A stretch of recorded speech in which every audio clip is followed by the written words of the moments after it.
No episódio de hoje você vai entender como o cérebro constrói pensamentos que parecem não ter fim. Vai entender também por que a mente insiste em imagens, ideias e dúvidas perturbadoras, o que são de fato obsessões e compulsões e o que não são, como a neurociência explica o ciclo obsessivo-compulsivo e, o mais importante, quais caminhos terapêuticos existem para reorganizar essa tempestade interna.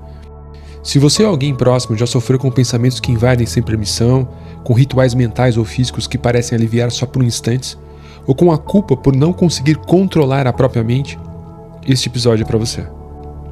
Imagine que sua mente é uma casa com janelas por onde o mundo entra, mas de repente as janelas se trancam e um alarme dispara sem motivo aparente. Você tenta desligar o alarme, mas nada funciona. O som continua. Você verifica a porta, você verifica o gás, você verifica as mãos, verifica de novo e o alarme continua. Então você repete as ações, reza, conta, alinha objetos. Por um segundo, o som parece ceder. Você respira, mas no fundo você sabe, o alarme vai voltar. Esse é um retrato simbólico do toque. O termo transtorno obsessivo-compulsivo começou a ganhar contorno clínico no século XIX, mas as raízes da condição são muito mais antigas. Na história da psiquiatria já se descreviam ideias obsessivas ou lutas internas com a razão, experiências de pessoas que sabiam que certos pensamentos eram irracionais, mas não conseguiam afastá-los.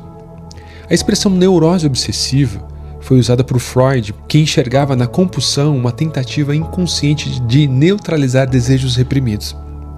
Mas foi só no século XX que o toque passou a ser estudado como um transtorno específico, com base neurobiológica e padrões de funcionamentos próprios.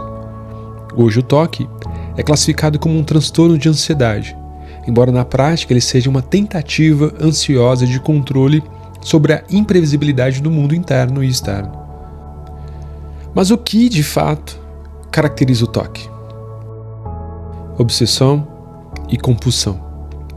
Obsessões são pensamentos, imagens ou impulsos que invadem a mente de forma recorrente, indesejada e angustiante.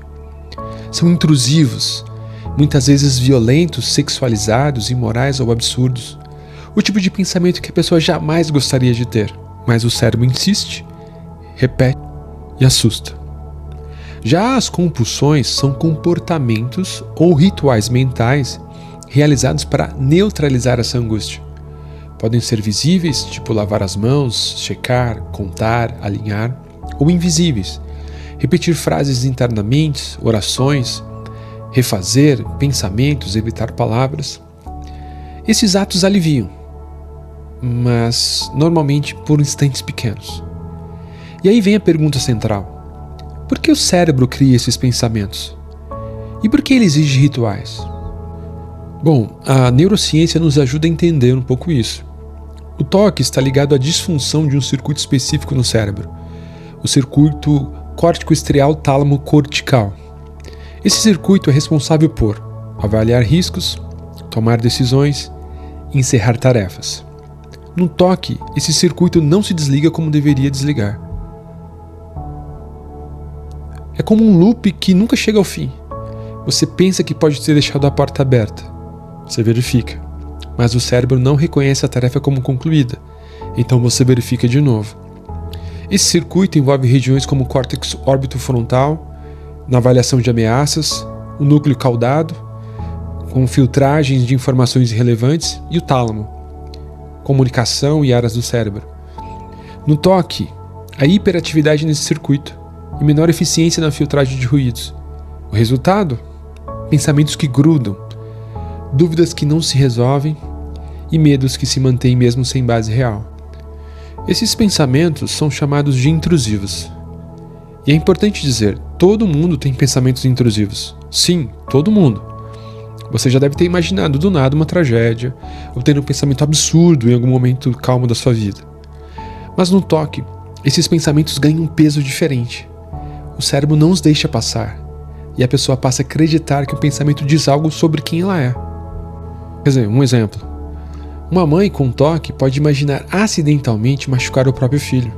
Ela se desespera, evita objetos cortantes, checa se está segura, não porque quer fazer algo, mas porque não é capaz de suportar a culpa de imaginar que poderia fazer aquilo. Essa confusão entre pensamento e ação é chamada de fusão pensamento-ação, e é um dos marcadores do toque.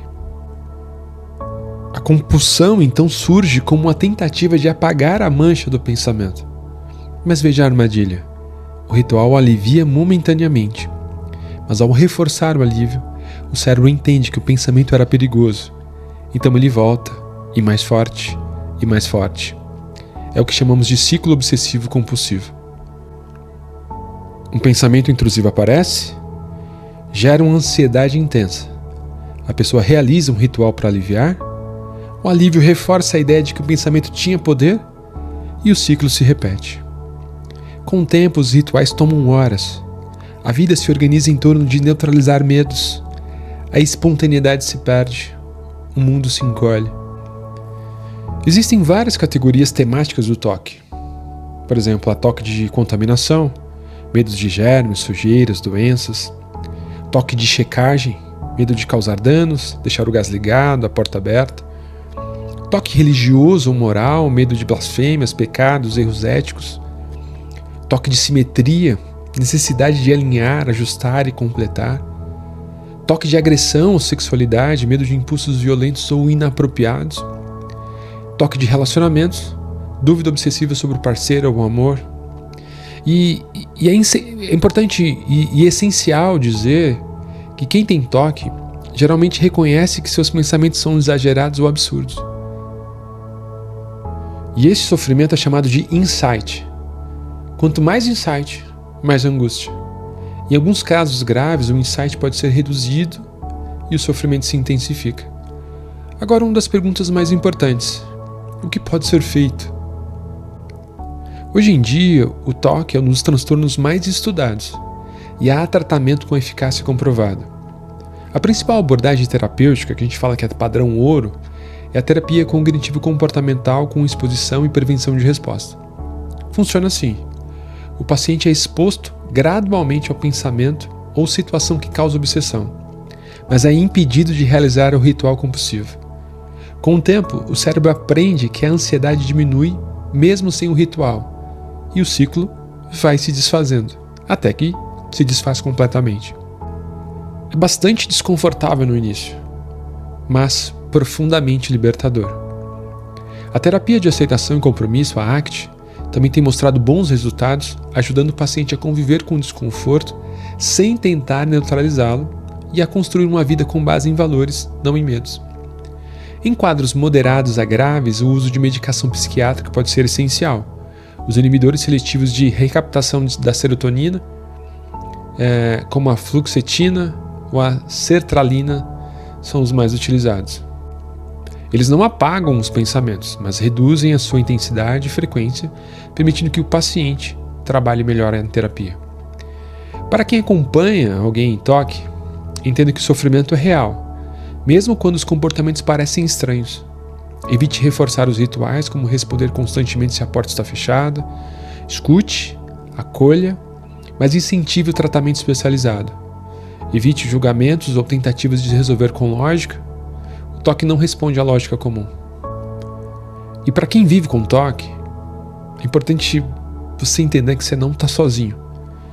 Você não é os seus pensamentos, você não é perigoso, nem imoral, nem quebrado. O que você sente pode ser reorganizado, e o caminho existe.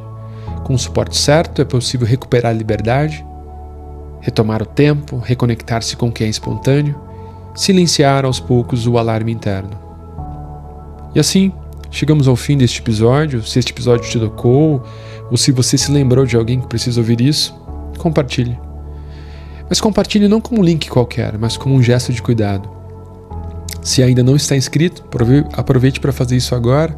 Aqui cada episódio é uma travessia entre o cérebro e o afeto, entre o diagnóstico e o acolhimento, entre o que parece irracional e o que pode ser compreendido.